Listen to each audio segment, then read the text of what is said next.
Hey friends, what's up? Apologies in advance if you can hear construction noises. They're building something behind my apartment. My family and I are taking bets on whether it'll be residential or commercial. If you want to chime in, let me know what you think it'll be. As promised in a recent video, I said that I would show how to do makeup for wearing a mask. And I'm gonna call this 5-minute makeup too, because it is pretty simple. I wear a mask whenever I go out, or I try to.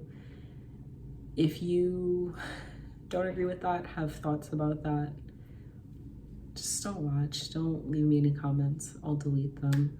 For those of us that are still masking, this was something that I had to figure out for myself.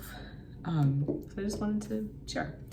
Luckily for y'all, unlucky for me, I didn't sleep last night. So I am very prone to not bags, but dark circles. Like you can see the veins. You can see that one really well. You can see the veins under my eyes. And so this makeup for me, what I like to do is bring some life to my face. So that means opening my eyes up with mascara, putting on concealer. Even though my mouth is covered, I do still put a little bit of color and moisture onto my lips, and then I do my eyebrows. I am between appointments today. I already had one this morning, so I don't have any makeup on except for a tinted eyebrow gel. But normally I use either that or clear, especially when my hair is up. I use the tinted just to kind of bring some structure to this oval. So if you're curious, let's go ahead and get started. I'm not gonna highlight brands for 2 reasons. For one, it's free advertising for them. And then also, a lot of them, I don't feel comfortable publicly supporting unless they're like outspokenly aligned with my politics. So first thing I'm gonna do is take a gripping primer. These are really popular right now, and for good reason. They really do help to keep the makeup locked in place. The reason why I say this makeup is good for wearing masks in particular is that the name of the game is keeping everything nice and set. So while that dries down, I usually will put my glasses back on. And you could say this is good for eyeglass wearers too, because it never gets on my face. But if I'm only putting makeup right in here, it's not really going to, like if I had foundation. But while that is setting, because you want it to get tacky, I curl my eyelashes. I've said this before, I've curled my eyelashes every day for the last 15 years now. And I feel like if nothing else, my eyebrows and my eyelashes, if they're groomed, everything else is fine. So I don't know if you see a difference, I do, but eyelashes are nice and curled. This is almost dry. Just keep an eye on it. But you are supposed to, with the gripping primers, you are supposed to let them set for a while. So I like to do something else while it's setting. And then I use one of 2 mascaras. I'll either use a tubing mascara. I hate washing mascara off. So I either use a tubing mascara or one that's not waterproof. And again, if the focus is gonna be on your eyes, you wanna really bring, you know, shape and dimension to them. So for me, I have long black eyelashes, so I like to accentuate that. But if you wanna add some color, you could definitely use like eyeshadow or eyeliner. I'm in a COVID conscious group on Instagram. And when I asked folks in there, they said that was what they did for makeup. So next thing, and this is gonna be the most important step, is I use a full coverage concealer. I thought, oh, I blinked. It's okay. That's the other good thing about if you do the mascara first, before the concealer, you can clean it easily. Tubing mascara takes a second.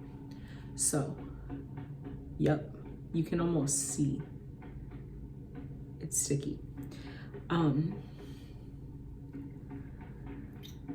I thought that this was medium coverage, but apparently it is not. and I use a generous amount. I did all my skincare. I do use eye cream, so my eye area is nice and moisturized, and this is not gonna settle in there. But the older I get, the more I use more concealer, and then also a full coverage one. All right, so I have a damp sponge. I promise it's clean, it's just tinted. And I'm just gonna work that concealer in. Now, I don't do anything fancy. I don't do the 2 dots. I don't do the triangle. I think we've all moved past that, but that was an era in time, or a moment in time rather. Just gonna pat that concealer in.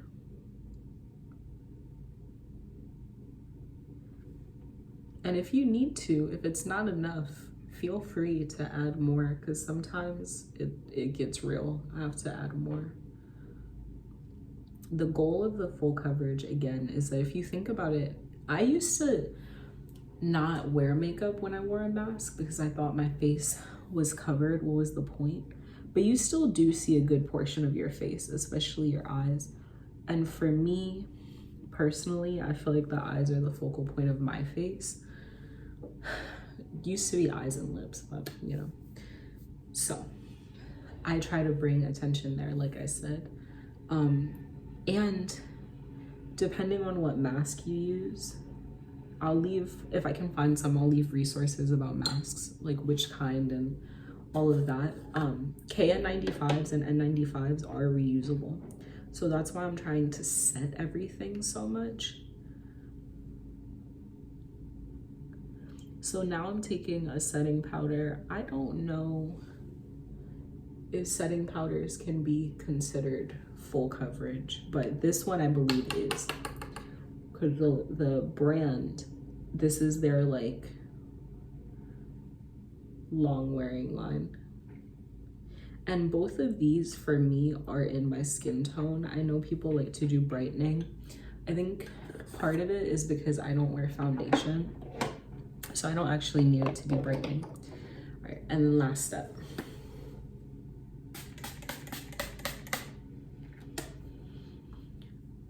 A good setting spray.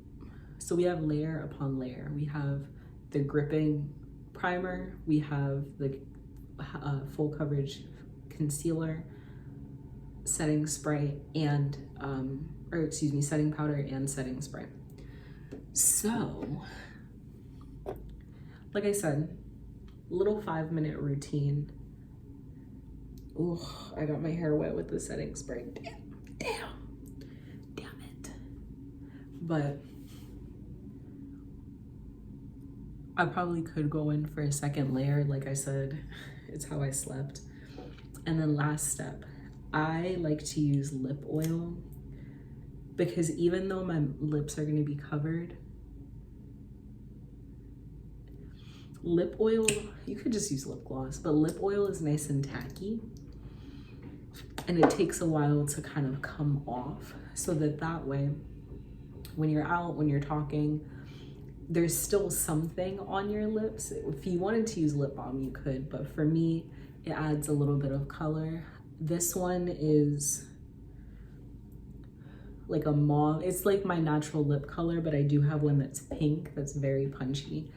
Other things that I like to do to kind of feel put together, even with my face like this, is my nails. My nails are always done in some way, even with no polish. I love jewelry.